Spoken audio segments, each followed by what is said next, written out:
Is Pete Alonso ever going to turn it on and carry the Mets lineup at any point this season? I want to break that down, as well as the Mets' first series loss in over a month, on today's show.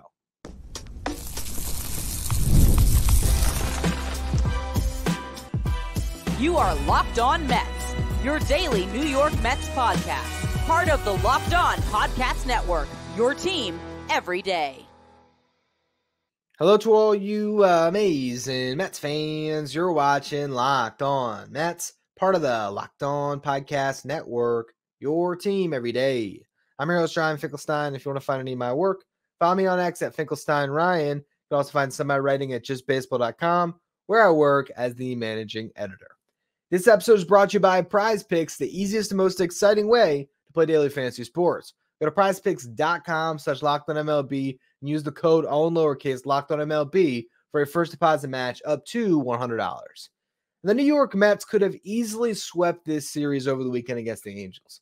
On Saturday, there was that big moment where JD Martinez hits the grand slam to give the Mets a late 4-2 lead. Unfortunately, as I talked about on Sunday's show, Huascar Brazaban ends up giving up a 3-run homer right after that, and that proves to be the ultimate final blow for the Mets, and they can't come back to win that game. But that was a game that they had in hand, and they just couldn't get those final 9 outs. Then on Sunday, you just can't score. And all of a sudden, this lineup, which has carried the Mets through so many portions of this season when they've gotten hot as a team, they started to win all these games. It was because of the lineup. Now, all of a sudden, where are they? Because they have an opportunity going up against a bad pitcher in Griffin Canning, who, after going 5 innings and allowing just 1 earned run, still has an ERA over 5. And yet the Mets just could not score on him or the Angels bullpen. Jose Quintana did not look great, but at least he gave the Mets a chance. He gives up 3 runs. He ends up getting a loss in this one, but he was on the ropes in the second and the third inning and found his way out of those jams with limited damage. And I'm not saying he deserved to win, but he didn't necessarily deserve to lose either, only giving up 3 runs and getting you through 5. The Mets bullpen pitched well in this game because, of course, when one thing is not going, the other thing will work. So when the Mets are able to put themselves in position to win a game on Saturday, the bullpen doesn't hold up. And on the game where they're trying to get back into it, the bullpen keeps them there, but the lineup just can't get over the top. Adam Ottavino, strong inning in this game, perfect. 1-2-3 with 2 strikeouts. Danny Young, also a perfect inning with 1 strikeout. Phil Maton, a 3 strikeout inning. He did allow 1 base hit. So the bullpen held up. Quintana wasn't bad. It's just the lineup that you can blame for this one. The Mets scored their first run in the second inning, and it was unearned. Francisco Alvarez gets on with 2 outs on an error. Jeff McNeil draws a walk to extend the inning, and then Harrison Bader drives in Alvarez with a base hit. 5th inning, Jeff McNeil hit a leadoff double, and he would later score on a base hit by Francisco Lindor. Now, in that 5th inning, Brandon Nimmo drew a walk after Lindor's hit, and so that put 2 runners on for JD Martinez and Pete Alonso. Both of them flew out.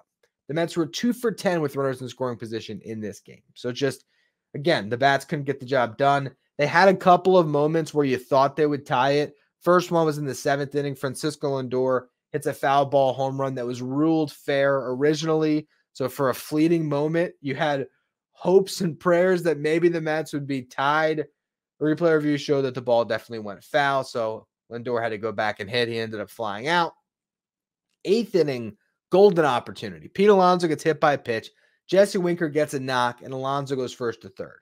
Tyrone Taylor comes in a pinch run. So you got Taylor on first, Alonso on third, Mark Vientos up. You felt very good about your chance to bare minimum get a sacrifice fly with Vientos at the dish. And it wasn't a terrible at bat, but he ends up hitting into a double play. The one thing you can't have happen, and that just kills any hope for the Mets. I'll also note that Tyrone Taylor was running on one of those previous pitches prior to the double play ball. Why was he not just running every time once you got to 2 strikes? Worst case scenario, Tyrone Taylor gets thrown out at second base. Whatever. Honestly, because with 2 outs, the Mets probably we're not going to get a hit anyway, the way they were swinging it. But if Tyrone Taylor is running in that spot, he could run and beat that play at second base, and you score a run. So that was a missed opportunity, but who's to say the Mets would have scored in the 9th or in extra innings? Sometimes it's just not your series, and I guess that was the case here, but it's so frustrating because those were two games that weren't lopsided. There were games that a couple things go the Mets' way and everything is completely different, and you sweep a series instead of losing a series. Granted, it's the first series they've lost since June, so you should give them a little bit of a pass. You shouldn't jump off the bandwagon, but the season can get away from you quick, okay? Because the Mets were sitting in a playoff spot a couple days ago. Now, the Padres win the final two games of their series against the Rockies. The Diamondbacks beat the Pirates in their series. All of a sudden, the Mets are a game and a half out of the playoffs.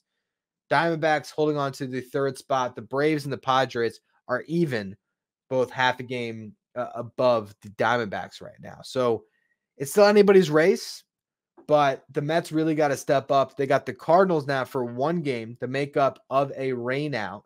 Would have been an off day. Now it is a game you have to fly from Anaheim to St. Louis, then from St. Louis to Colorado to play the Rockies. The Mets got to take advantage still, though. They have to find a way to beat the Cardinals because this is a team you're directly competing against in this wild card race. The Cardinals are a game and a half behind the Mets. You lose to them, now they're just right on your heels. I mean, they already are, but they're within a game. So you got to win. Shaw Manaea's got to play stopper for the Mets. And then we'll talk about on tomorrow's show, but you get to Colorado, you can't let bad teams beat you because the schedule gets a lot tougher the further on you go into this season. Right now, this is one of their easier stretches. At one point at the end of this month, you're going to play the Padres and the Diamondbacks. That's going to be two critical series. At the end of the season in September, we've talked about this a lot, 13 of the Mets' final 16 games will come against the Phillies, the Braves, and the Brewers. There's only 3 games in that 16-game stretch against the Nationals, your only reprieve. And who knows what the Nationals are going to look like with potentially some more of their young studs up. You got to win now. You got to win now. And a guy that has to start to come through for the Mets is Pete Alonso. I want to talk about him in the next segment because this could be pretty much his final 50 games in a Mets uniform. He's got to show us something if he wants to get paid by the Mets or by anybody else. And I feel like his play has just been so disappointing, and my patience is worn thin. So we're going to talk about Pete in the next segment. First, though, a word from our sponsors. Today's episode is brought to you by Liquid IV. Get hydrated with electrolytes, essential vitamins, and clinically tested nutrients from the #1 powdered hydration brand in America, Liquid IV. What I love about Liquid IV is the convenience, how easy it is, and also how it makes me feel. When I come back from a run, I'm super dehydrated. I always want to have a couple glasses of water to just get me feeling good. But then all of a sudden, I try Liquid IV, and I just have 1 glass, 16 ounces of water with my Liquid IV, and I feel incredible, feel rejuvenated, and strawberry lemonade is my favorite flavor. It's refreshing too, tastes good. It's like you're enjoying a great drink, not just hydrating for the sake of hydrating with water. Tear, pour, live more, 1 stick plus 16 ounces of water. Hydrates better than water alone. You get 3 times the electrolytes of the leading sports drink and 8 essential vitamins and nutrients. Always non-GMO, vegan, gluten-free, dairy-free, and soy-free. No more thirsty summers when you indulge in hydration with Liquid IV. Get 20% off your first order of Liquid IV when you go to liquidiv.com. Use the code MLB at checkout. That's 20% off your first order when you shop Better Hydration today using promo code MLB at liquidiv.com. If you're an everyday listener to the show, make sure you become a Locked On Mets insider. This is our texting service where you get updates from me anytime news breaks in the Mets. You can ask me questions anytime. You can also get the lineup graphics sent to your phone each day so you know who's in the Mets starting lineup without ever having to go on social media. If you want to be a Locked On Mets insider, find the link in the episode description. Go to subtext.com/LockedOnMets. Now, Pete Alonso is nearing what could be the end of his Mets tenure. Okay, there's 51 games left in this season. The time is now to turn it on. And if you look at what Pete Alonso has done throughout his career, and you compare it to this season, this is by far the worst season of his career. 2021 is the only season that comes close. That year, he hit at least 6 home runs in 4 of the 6 months and drove in 17 or more in 3 of the 6 months. Okay, that was, again, his worst statistical season prior to this year. And he had at least 6 home runs in 4 of the 6 months. I note that because this year, he's only hit more than 5 home runs in 1 month, the first month of the season, where he hit 8 home runs and drove in 15. You go month by month. May, he had 4 home runs, 12 RBIs. June, 5 home runs, 19 RBIs. July, 5 home runs, 11 RBIs. 11 RBIs in the entire month of July. Pete Alonso has to be better than that. You look at his career. Last year, outside of June, Pete Alonso drove in at least 20 runs every single month of the season. There's 6 months in a season. He drove in 20 or more in 5 of those months. That's 100 RBIs right there, throwing out a horrible June. He had 2 10-home run months last year and 1 9-home run month. This year, again, the most he's hit is 8 in a month. That was the first month of the season since. He hasn't topped out at more than 5. In 2022, Pete Alonso drove in at least 16 runs every single month. And remember, as I broke down this season, month by month, he has only driven in more than 15 once in June. That's when he had 19. And he had a month in 2022 where he drove in 30. He also hit 9 home runs in 3 of the 6 months in 2022. 2019, his rookie season, he hit 9 or more home runs in 4 of the 6 months. Other 2 months were 8 and 6. And then he had 3 months with at least 20 RBIs. 5 months with 17 or more. Pete Alonso has got to be driving in 20 RBIs a month, and he has to be hitting at least 7 home runs. You extrapolate that out over a full season, 7 home runs a month, 20 RBIs a month, you're looking at 42 home runs and 120 driven in. And you'd say that's crazy to expect a guy to drive in 120, but if Pete Alonso is going to be an effective player making upwards of $20 million per season, he's got to be driving in over 100 and probably significantly more than 100. And he's got to be hitting 40 bombs. If Pete Alonso continues at his current pace, right? And let's just say he hits 4 more home runs this month, and then he hits 5 in September. What's he going to finish the year at? He's 23 right now? I'm checking right now the stats to see where he's at to make sure I had this right. He's at 23 home runs, 59 RBIs. So if it's 15 RBIs each month, 15 more, that would be 89 RBIs on the season. And yeah, if he hits 10 more home runs, looking at 33 home runs. He's got to be better. And the crazy thing is you look at some of the stats and they don't look terrible. You know, compared to last year, his batting average was 217. Going into the game today, it was 242. Looking at it, was 241 after the game today. On base percentage, slightly better than last year. But last year he slugged 504. This year he's slugging 465. His WRC plus right now is 124, which is technically better than last year, which was 121. But last year he hit 46 bombs and he drove in 118. Pete Alonso, if he were to turn it on these final 2 months, he can carry you. Pete Alonso could go on a stretch where let's just talk about this road trip. He could hit a home run in St. Louis, help you win that game. Hit 2 more in Colorado, then go to Seattle, hit a couple. And the Mets might win all of those series. They might win the game against St. Louis and sweep the Rockies, beat the Mariners, all because Pete Alonso gets hot. He's got it in him to carry a lineup, and he hasn't done it all season. And this is a contract year. He's going to hit the open market, and Scott Boras is going to put his entire career in front of teams and say he's a guaranteed 40 and 100. Oh, he didn't get there this year, but other than that, he's been a guaranteed 40 and 100. Well, guess what? What have you done for me lately? If Scott Boras is going to put Pete out in the market and expect $25 million a season, 7 years, good luck. Good luck. The way he's playing, I think he'd be lucky to get 5 for 100. And I hate to say that because I'm the guy that has said nothing but good things about Pete Alonso into a microphone since 2019, the first season I did this show. Pete Alonso across this time has probably been my favorite player. I have done show after show this season about why Pete Alonso should stay with the Mets, why they both need each other, why the Mets need Pete, why Pete needs the Mets. And I've tried to be in on this guy, and I still want to be. But at a certain point, it gets hard to keep buying in. When he keeps swinging at those low and away sliders outside of the zone and striking out or rolling them over, it's tough to keep defending the guy.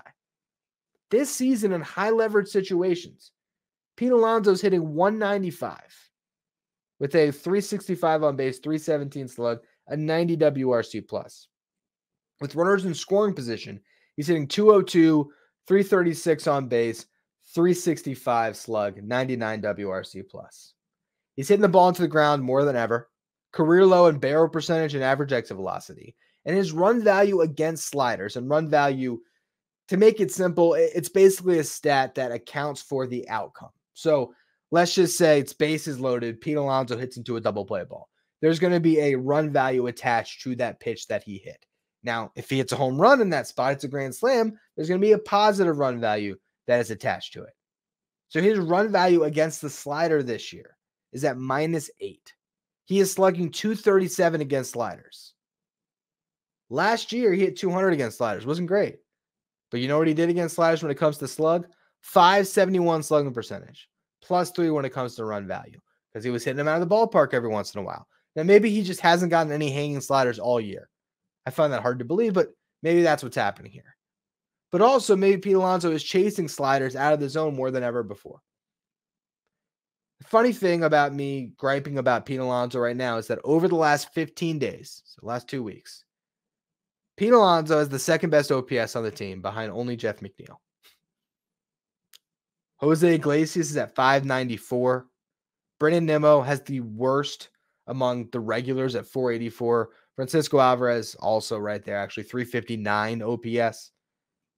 So there's other guys that are struggling worse. Pete Alonso, again, last 2 weeks, you could say he's not even struggling. 936 OPS. It's pretty damn good, but I need more out of Pete Alonso. The Mets need more. Francisco Lindor can carry this team, but that's only going to get you so far. Pete Alonso has to turn it on.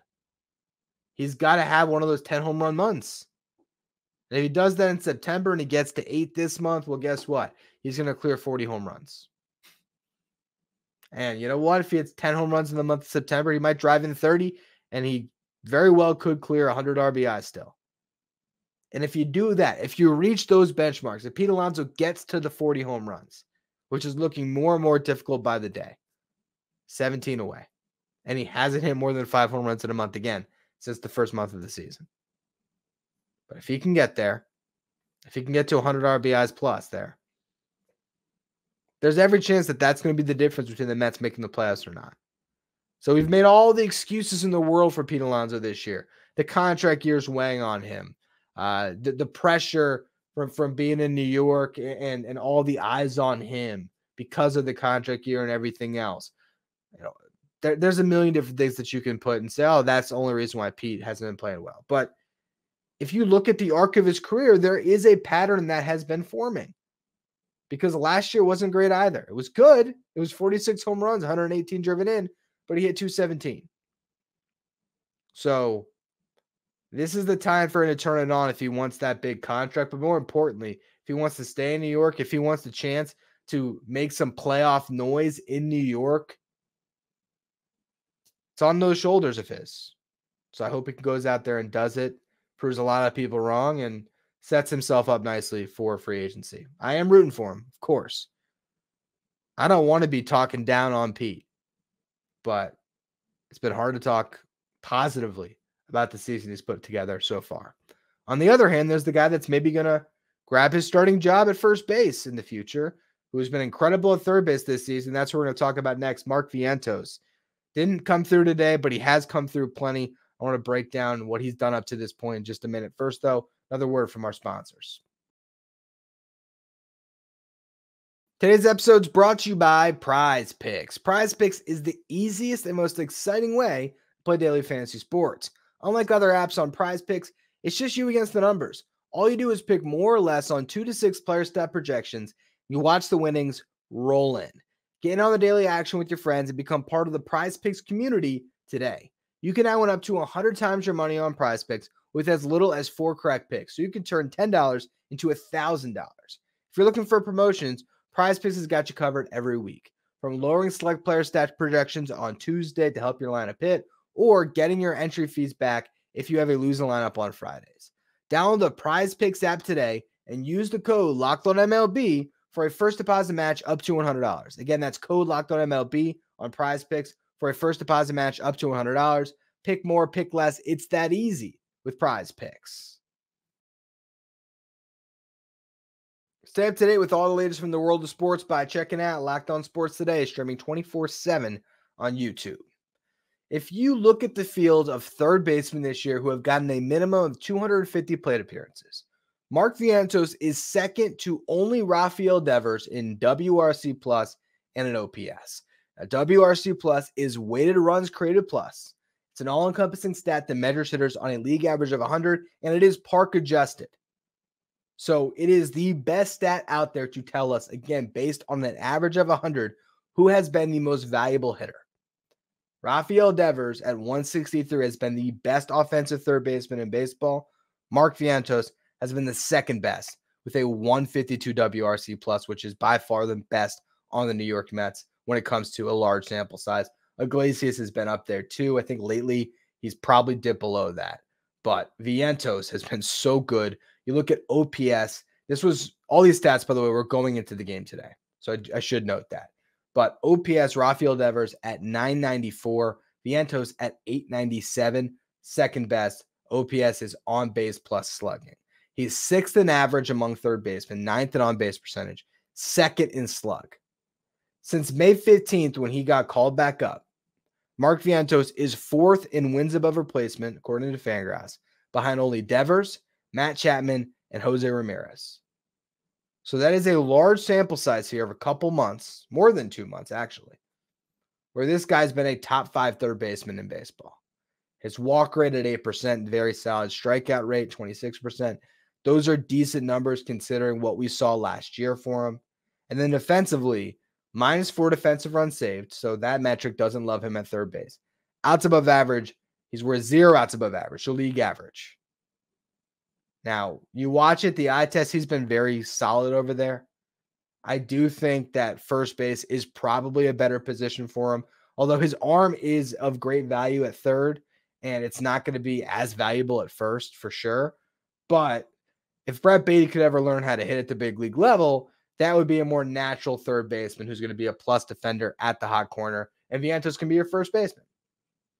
When you look at barrel percentage, he's in the 96th percentile. Expected slug, 91st percentile. He's in the 70th percentile or higher in expected batting average, average exit velocity, and expected WOBA. Bottom line, this guy has been a well above average hitter and a league average defender at third base. He absolutely could be your starting third baseman of the future. But if you're thinking about the way this team is, put together, and you envision the next 5 years, are the Mets going to be the best possible team with Vientos at third base and Pete Alonso at first base, or somebody else at third and Vientos at first, whether that's Brett Baty, whether that's Ronnie Mauricio, whether it's Jacob Reimer further down the minor leagues, who knows? The thing I will say is be careful to expect someone to be better than Mark Vientos at third base, because Vientos has shown more potential with the bat than any Mets homegrown talent since David Wright. Now, I don't know if Mark Vientos long-term should be at third. And just because he should be at first doesn't mean you can't sign Pete back to be your DH. That's still in the cards potentially. But if you had to write up the script for Pete Alonso leaving the Mets after this season, it would look a lot like what we have seen so far. An underwhelming season from Pete. Mark Vientos being the guy that jumps out of the young core. As much as we love Francisco Alvarez, and we do, trust me, the defense is amazing. He's shown stretches of being a really good hitter. He's definitely got a better approach in the box, although he's definitely struggling lately. But that guy's going to be your catcher for a long time. Regardless, though, when it comes to the bat alone, is there a young bat that you have more optimism on right now than Vientos? I don't think there is. That's been an amazing development for the Mets because this is a guy that you can now count on for the foreseeable future to give you solid offensive production wherever you decide to put him in the lineup, whether it's at third base, first base, or at DH. And there is part of me that thinks keeping him at third base might be the best thing because he's shown an ability to hold his own there. He could get better over time, and he is more valuable as a third baseman than he'd be as a first baseman. Just by virtue of it being a tougher position, if he can hold it down and be at least league average and solid over there, that's a big plus. But there is a world where he could be a plus first baseman and Brett Baty can be a plus third baseman. All of this is to say, all eyes are on Pete Alonso over these next 2 months because the Mets have their replacement for him in-house. He's there. It's Mark Vientos. What they do at third would be a different conversation for another day. And there'd be a lot of different guys that could audition for that spot, either internally or even if the Mets wanted to go out and sign somebody. But I hope that Pete Alonso does what Steve Cohen asked of him before the start of the season. The exact same thing that Steve Cohen said. I hope Pete makes it tough on me. He's done that in the wrong way. He's made it tough to bring him back. I hope he changes that narrative and makes it tough to watch him go. But that's on his shoulders again. So anyway, that's going to be all for today's edition of Locked On Mets. On tomorrow's show, I'll break down whatever happens in this one game against the Cardinals, and I'll preview what lies ahead against the Colorado Rockies, so make sure you check that out. If you're listening on the audio side, follow, rate, review wherever you get your podcast. If you're watching on YouTube, do me a favor, hit that subscribe button. Trying to make a push to 10,000 subs by the end of the season, so I appreciate all of you who continue to subscribe. If you want to be a Locked On Mets insider, find the link in the episode description or go to subtext.com/LockedOnMets. You can follow me on social at Finkelstein Ryan. Follow the show at Locked On Mets. Thank you for making Locked On Mets your first listen or your first watch every day. After your second watch, head over to YouTube and check out the first ever 24/7 streaming channel that covers everything in the world of sports. Talking about Locked On Sports Today with our local experts from each team, league-wide experts from each league. Find Locked On Sports Today streaming 24/7 on YouTube and on Amazon Fire TV.